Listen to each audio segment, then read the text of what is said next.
الرحیم۔ آج ہم لیسن نمبر 5 پڑھیں گے جو تنوین کے تعلق سے ہے، اور اس کا کچھ نہ کچھ حصہ تو آپ نے پڑھا ہے پہلے حرکات کے معنی میں۔ تو حرکات کہتے ہیں زبر زیر پیش کو، لیکن تنوین کہتے ہیں دو زبر دو زیر دو پیش کو۔ اس میں بنیادی بات کیا ہے کہ بچے کو یہ سمجھانا ہے کہ بیٹے تنوین کا مطلب کیا ہوتا ہے۔ تو دو زبر اور دو زیر اور دو پیش تنوین کہلاتی ہے، اور اس کا تلفظ بھی نکلوانا ہے۔ ایک تو پہچان کروانی ہے، اور اس کے بعد جو ہے اس کا تلفظ بھی نکلوانا ہے۔ اس کا تلفظ کیسے ادا ہوتا ہے؟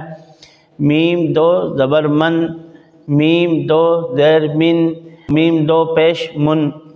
تو میم دو پیش من، اس میں ایک بات کو لحاظ کرنا ہے کہ عام طور سے آپ نے قاعدے میں دیکھا ہوگا، بلکہ ہم دکھائیں گے کہ قاعدے میں کرو اس کو۔ یہ آپ دو شکل دیکھ رہے ہیں تنوین کی، یہ دو زبر اور اسی طرح دو زیر اور دو پیش، یہ پہلے پہچان کروا دی۔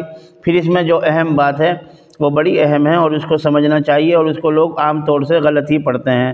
جیسے کہ با الف دو زبر بن، ایسے ہی تا الف دو زیر تین، اس طرح با دو پیش بن، یہ تو صحیح ہے، لیکن جو الف لکھا رہتا ہے ساتھ میں تو وہ الف نہیں پڑھنا، بلکہ صرف تنوین ہی کو پڑھنا ہے۔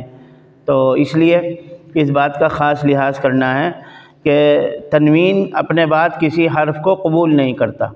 حرکات تو بیچ میں بھی آ سکتی ہیں، شروع میں بھی آ سکتی ہے اور آخر میں بھی آ سکتی ہے، لیکن جو تنوین ہوتا ہے نا، اس کا یہی فرق ہے حرکت میں اور تنوین میں۔ ایک تو اس کے اندر نون کی آواز ہوتی ہے، دوسرا جو فرق ہے وہ یہ کہ تنوین سب سے آخر میں آتا ہے، اور پھر اس کی اجرا بھی کروانا چاہیے۔ مثلا جو تختی میں آتا ہے آبادن آبادن، تو آبادن بچے کو ایسے پڑھانا چاہیے کہ بیٹے اس کو جو ہے ہجے کر کے پڑھو، تو وہ ہجے کر کے پڑھے گا۔ ایک بار صرف ہجے کروانی چاہیے، ایک بار، یہ نہیں کہ لگاتار اس سے ہجے ہی سے پڑھوایا جائے، بلکہ کوشش یہ ہونی چاہیے جیسے کہ ہم نے پہلے بتایا کہ بچے کو رواں پڑھنے آنا چاہیے، اور جب تک وہ رواں باقاعدہ بے دھڑک ہو کے نہیں پڑھے گا، جب تک اس کی تختی آگے نہیں چلانی چاہیے۔ تو پہلی بات تو تنوین کے تعلق سے یہ ہے کہ دو زبر اور دو زیر اور دو پیش کو تنوین کہتے ہیں۔ دوسری بات تنوین کے تعلق سے یہ ہے کہ جب وہ الف کے ساتھ مل کر آئے تو اس کا تلفظ صرف تنوین ہی کے ساتھ ادا ہوگا۔ با الف دو زبر بن نہیں کہیں گے، بلکہ با دو زبر بن کہیں گے، چاہے وہ یا کے ساتھ بھی آئے نا تب بھی اس کو کہیں گے، یا دو زبر ین کہیں گے۔ اسی طرح ایک اور بات کا لحاظ رکھنا ہے کہ بچے کو یہ بات سمجھا دیا جائے کہ اگر تنوین کے بعد حمزہ ہا عین ہا غین خا آ جائے تو پھر وہاں پر غنہ نہیں کریں گے۔ غنہ کہتے ہیں، یہ بتا بھی دیا جائے اس کو موٹے الفاظ میں، یہ اس کو بتا دیا جائے موٹے طور پہ کہ غنہ کہتے ہیں ناک میں ایک الف کے برابر آواز لے جانے کو۔ تو جہاں پر بھی کسی تنوین کے بعد وہ ہوگا کیا نام ہے، یہ حروف حلقی ہوں گے، یعنی جو حروف حلق سے نکلتے ہیں وہ ہوں گے، تو اس کے بعد غنہ نہیں ہوگا۔ جیسے کہ ابدن میں ہے، جیسے ابدن احدن، اس طرح پڑھیں گے۔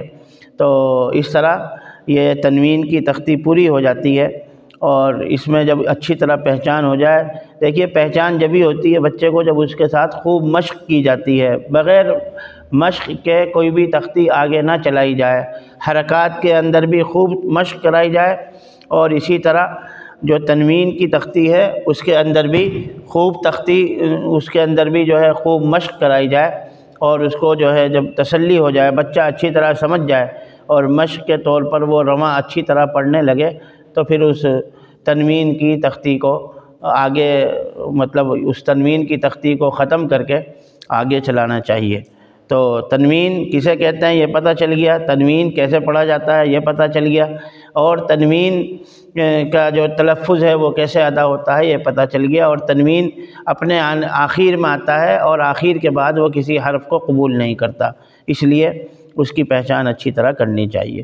بس اللہ تعالیٰ سے دعا ہے کہ اللہ تعالیٰ ہمیں سمجھانے کا سلیقہ عطا فرمائے، اور آپ کو سمجھنے کی صلاحیت عطا فرمائے، فہم سلیم اور بصیرت سے نوازے۔ السلام علیکم ورحمۃ اللہ وبرکاتہ۔